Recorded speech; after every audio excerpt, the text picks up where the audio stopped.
Welcome to the Nico Factor. What do we call it? We'll call it part 2. So we had a yarn about my bar work, about what I was doing and how I got to now. So now I'm a cocktail barman at a little bar in Monica's. Monica loves the little name, that one. Makes me a little bit more camp than I should be some days, but you know, always got to love that side of you. And now what I do cocktails. I don't know where. I made massive improvements. Sometimes I don't know where I know my things from, but I have to say my wine education helped me, and definition of a palate, as I really want to make cocktails, but I don't really want to make them. I do that at work, and let's be honest, I would love to sit there and like make cocktails, and then I need a shitload more cash from that, because if you think of it, the reason the bar is fantastic is that they got like 20 grand in the back bar. And I mean, that's cool. Once you find a little bar that you're good with and the guy lets you experiment and go and he trusts you to do drinks and you keep people happy, you've got 20 grand at your fingertips to play with, man. I mean, at the end of the day, you don't overpour, you don't overserve people, but you've got that money to play with. So, yeah, I mean, I want to talk about the philosophy of drinks. I've had many of arguments with people. I do think arrogance runs really rife. I have to say I'm self-confident in a sense. I know I can make some good drinks. I know I can put out a product that's good from experience of people. I mean, I will admit I do bomb a little bit every now and then. It gets less and less as I go on, but I have had some really good bombs of drinks of getting things wrong. I think my style, if I would have put it into that, I ended up buying a book, La Rousse Cocktails, which was a massive selection of really classic cocktails, which I really enjoyed. And I kind of learned a few of the classics and how they're structured. And from my old boy that I used to work with, he really defined, with free pouring, I find, really defined what drinks are supposed to be. Well, not what they're supposed to be, how they're classically made and what they're, you know, what they're trying to do and their balances and how they're expressing the different parts in it. So, I mean, the easiest one to start off with is the mojito. So, I mean, you got many forms of mojito. You got a mojito built in a glass. Got a mojito shaken if you want crushed ice, cracked ice. These sort of things play a factor. Personally, I came off him that I like using crushed ice. At the moment, I've had to revert, starting to do cracked, just because it's how the place works and it's what we do. I mean, we're only one man. If the standards within everyone else don't match up to it, you can either get really annoyed and lose your shit, or you can just kind of let it go, deal with it, and then just try and do the best you can and just hold your standards to yourself.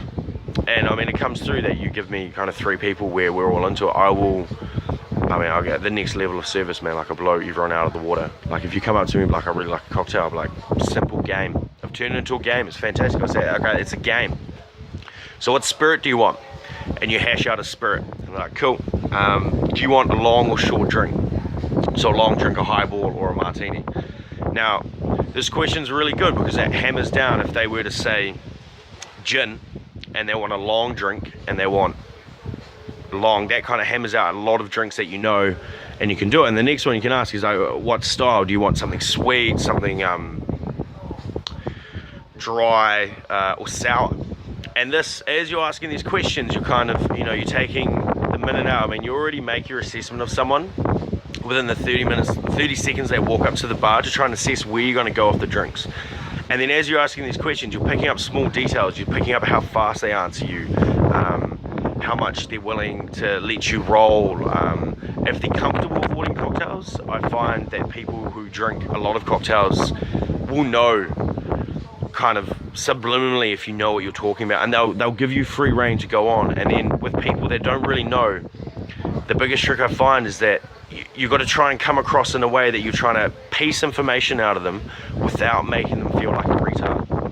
Retard, a bit of a strong word, but not to make them feel not bad about themselves, but, you know, insecure that they know nothing. Because at the end of the day, I mean, I can tell people, like, look, just tell me, because I obviously know more than you. That's my job. This is what I'm supposed to be doing. Don't feel bad. Just help me out to make your night amazing. Like, that's my purpose. And it's my purpose for this very moment right now. Like, this is what I'm going to try and do for you. And then once you go on that, you sit there and they can answer, okay, I want a sweet or dry. And you're like, oh, do you really want like a real quaffable, refreshing drink?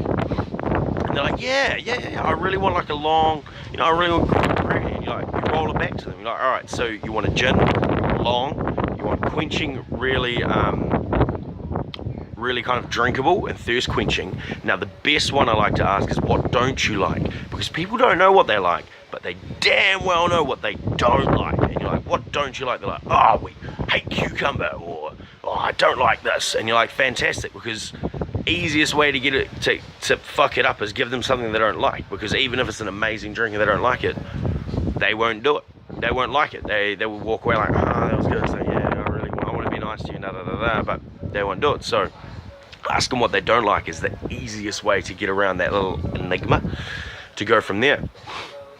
So then you go from there. I mean, the drink I'm thinking of now is a calm cucumber, apple, lime, and mint acronym. I learned this off one of the funniest maitre d's I've ever known. He's a good man. His mum's like an amazing red wine maker. He's actually pretty fucking awesome, bro. And I've kept this one drink from him because it works so well. It's gin, apple juice, and Saint Germain elderflower syrup with cucumber, apple, lime, and mint. The recipe's easy. If you want the recipe, hit me up. I'll give it to you. It's no secret. I don't mind. I can give you volumes. Yeah, I'll give you volumes to things. I mean, it all happens down to your ingredients. So I make it one style. As I free pour, well, it's not hard. I can give you volumes, but as I free pour, it's kind of you can change to how your products are. Like sometimes cucumbers are amazing, sometimes limes are amazing, sometimes mint's amazing, right, and so forward on. But the good thing is that gin, Saint Germain elderflower syrup, it doesn't change. It's always the same, which is the amazing thing about spirits compared to wine, which is an easier thing because wine changes.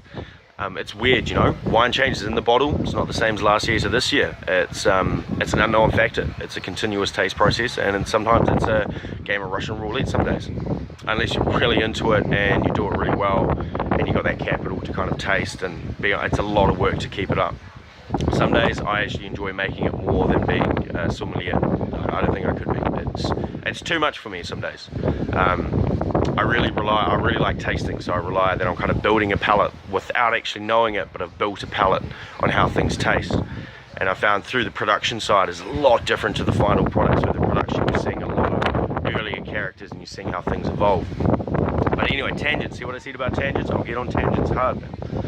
So then you're going on these, and it's the same way. Like it's the same way that everyone will make something different, and it's really hard to say that I will make better drinks than the other guy down the road, because some guys are not. They're amazing cocktails. Like they're mixologists, man. They make amazing drinks, but they'll have the area of expertise. Like I have my area of expertise. Like this is the game that I play with people. Some people it works really well with, and they have a massive evening, and I have good chats with them. And for me, it's been an evolution of trying to reach different styles of clientele. And sometimes I fail, sometimes I get there. And some clientele I just can't reach. I just can't do it. It's just not in me. It's not my style. And then some guys, they reach their clientele so much easier than me, but the clientele that I reach, they can't do it. So it's all about your style, which gets reflected in the bar and everything else along that way. And I mean, I think I covered a little bit more before about mojitos. And I mean, that's the same one as well again. So it's kind of, mojitos is an amazing factor that everyone thinks they can make the best mojito. I was talking to a bar manager, he's like, he worked at bar, and he's like, no, this is the best mojito. And I'm like, I make a good mojito. I mean, I make it for people that really enjoy it. So I'm like, I can substantially throw out a good mojito. Like I can. I did figure out, I think it is a European thing or a French thing to use bitters, Angostura bitters in a mojito. I find that makes the lime and the mint pop. It does it. But the only problem is that if you overboard on it, it gets medicine taste, which is not a good thing. And then the other one, which I found, that if you find yourself a guy to learn off and he's really good, like my old boy, he worked like 4-star Michelin restaurants in the French Alps, so his standard of making, you would think, would be just really up there, and they'll go towards the real kind of classic drinks, and like, this is how you make a drink and this is what it is. So the biggest one that I learned from him, and I find this really intriguing, is that a Long Island iced tea. I've had this before. He showed me how to make it. 15 mils of all white spirits, 30 mils of lime juice, shake it hard until the tin freezes, your hands cold, top it in a highball, and it should have about this much. Oh, wait, come back. About that much from the top of the glass of free that you put Coke into it. And you pour it on the top, and it would look like an iced tea. Now, there's been a lot of Long Island iced teas made with heaps of Coke in them. So now, it's not a bad thing that you make it with heaps of Coke, but if you're used to that and you were to come up to me and I were to make you a Long Island iced tea, I've got into the habit now to be like, look, I make it quite classic. This is how I make my Long Island, so it's a strong, sharp drink.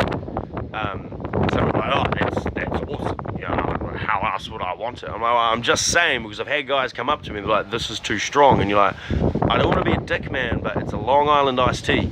It's not supposed to be sweet. You know, if you want that, get a sex on the beach. You know what I mean? Put some peach liqueur in it. Let's get all feminine about it. Just peach liqueur and females. I mean, it's an amazing little liqueur to use. Put that in vodka. Away you go. And yeah, it comes from that. So it's that kind of using. It's kind of using that kind of classic style and making sure that you're just cheeking and just telling them. And I mean, it's the same in a Cosmo. You can make it 3 ways. You can make it dry, sweet, or I want to call sharp. But that will probably be the same as dry, so dry or sweet. Or then you can make it classically. And I mean, classically changed from like the Americans make it different to the Europeans, and then we make it different down here as well. We make it a lot sweeter. You can make a Cosmo dry depending on what vodka you use. So if you use Stolichnaya, it's a softer style of vodka, and we've got a vodka here, Blue Duck, which is a little bit more aggressive as a vodka. Now you make a Cosmo with Blue Duck, and someone likes vodka and wants a dry drink, you hamper down the Contro and you put a little bit of cranberry, which I love. The color's got to be pussy pink. I love that. I don't know. It's just it's an enjoyable thing. I like saying, being a little bit crass, but for a reason. But it's going to be a drier drink, so it's depending on what kind of vodkas you want to use in there and how they change your drinks. And that's just coming into knowing your spirits and knowing your style and knowing how it changes the balance and how it kind of all pieces together. And in a sense, I think that's a little bit of the philosophy. For me, that's the philosophy of making drinks. There's no right or wrong. There are balanced drinks, and there are very nice drinks. That's it for me. So, I mean, it gets really annoying that when I go order cocktails, I have to be really careful to be like, just let it go, man. Just let go all your pretenses of what you think the drink is. Someone else is making it. They've got to express themselves. They've got to find that balance. They've got to do it. And if they do it well, I don't have a problem. If it's not my taste, but I taste it, I'm like, dude, I like the style you're going on that. This is exactly what I asked for. I've got no problem. I mean, at the end of the day, what I learned in wine is that you can not like something because it's a taste that A, you're not familiar with, but B, you're not a big fan of. Doesn't mean that it's a bad beverage. It just means that you're not a fan of it. But to class it as a bad beverage because you're not a fan of it, because you don't enjoy acid or you don't enjoy a sharper style of a drink, that doesn't make it a bad drink. It just makes it something that you're not comfortable with. So yeah. Oh, I've got to say, stop saying that. Well, we're getting there. And I think that's pretty much all I had to piece to say. I might do a third. I'm not too sure. I'll probably do a bit of cleaning and then I'll come back to it and see it. But yeah, the Nicotine factor. I'm a factor in itself. It's nice, but yeah, I like it. Well, anyway, Saturdays, as always, and theory, when it's summer, grind because winter's coming. In winter, keep your head up. Summer's around the corner. Fucking ant theories, man. Ants.